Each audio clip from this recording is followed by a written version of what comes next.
Hi, I'm Alicia Burdick from Savills, and today we are here for ULI Austin's Member Spotlight. Today, we are lucky to have Bob Burton from Winstead with us. And with that, I'll pass it over to Bob. You want to introduce yourself? You bet. I'm Bob Burton. I'm an attorney in Austin, Texas. I'm with, as Alicia said, the Winstead Law Firm, Texas-based firm, founded almost 50 years ago in Dallas, but has grown into a regional full-service law firm. Our founding competency is real estate and real estate finance, but we are a full-service law firm with corporate litigation, public finance, asset management, and those other aspects that you would customarily have in a full-service firm. I am co-chair of our real estate group at Winstead, which consists of about 70 professionals, including staff, which are spread out in those offices around Texas and Charlotte. But my specific practice, which I also lead, is condominiums and planned communities. We call it the Planned Community Mixed Use and Condominium Practice Group, which includes 20 members out of our real estate group, spread primarily in Dallas, Houston, and Austin. What brought you to ULI? You know, ULI, I think it was, maybe about 10 years or so ago that I got involved, at least locally, in ULI. There was a renaissance, I think, the ULI chapter in Austin with some very good leadership. And after my membership, after a few years with ULI, I was fortunate to actually become a national member or a full member of ULI and participated in the Real Estate Development Council for about 5 or 6 years. That was, really it was kind of a grounds up experience here in Austin with some good local leadership that got me involved in ULI originally. Nice. I think people forget that ULI is one of the largest real estate organizations globally. So it's nice to hear that you being based in Austin, you've gotten involved on a national level. What have you found you've gained from that national exposure within ULI? My practice, I'm a lawyer, so I prepare legal documents, but where I probably bring the most value to my clients is advising my clients. And it's not just, of course, years of experience is critically important, but it's also important to learn about projects and experiences in other markets and best practices in other markets. And I really don't know of any other organization that at least I've been involved in that brings such a broad range of practitioners together. Lawyers, developers, service providers. You learn from others in your industry and then outside of your industry. And my learning and my ability to represent my clients and advise my clients would be severely limited if that was restricted only to my local experiences. So as I think I've said to other people, I think that ULI is almost like a national university, if you will, for cross-marketing, learning, and engagement. No, that's a good point. I hear and I agree that education is a strong part of ULI's value offering. With that, Austin has been said that it was a young condo market, but with all the cranes in the sky, it seems to be changing rapidly. What have you seen over your career about the condos in Austin and where it's headed? I've been really lucky and fortunate to be involved in really every single residential for sale condo product in downtown Austin, and being lead counsel on 70 Rainey, the W Hotels and Residences, Fifth and West, Austin proper. The very first high rise I did downtown was 360, which is the big tower that Novar did here. Wasn't principal. The only two projects I wasn't principal lead on, but I did help were the Spring and the Austonian and the Four Seasons.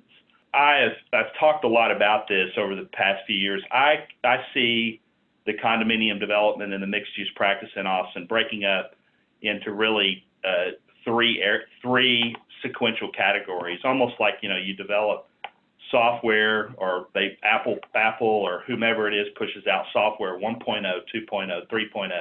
That, in a way, is how I characterize the Austin market. Our 1.0 really started essentially right around 1999 or so. Those of you older folks, such as myself on the call or watching this, may remember the S&L crisis, the savings and loan crisis, in the 80s, and that kind of leached over into the 90s. And condominiums really got a bad rap during that whole process because that was some of the product that was artificially inflated and took the biggest fall. It took a little while to get through that from a psychological perspective around the country. And so, but about in 1998, 1998, 1999, we started to see people tenderly coming back into the condominium market. And that really started the trend of what I call the Austin Condo 1.0 trend. And we were barely walking back then. The 1.0 trend was generally mid-rise projects, smaller, that mid-rise being, 4 to 5 story projects close into downtown or so. And that really stopped, and the 2.0 really started in the Great Recession. So we had 1.0 up until about 2008 or so.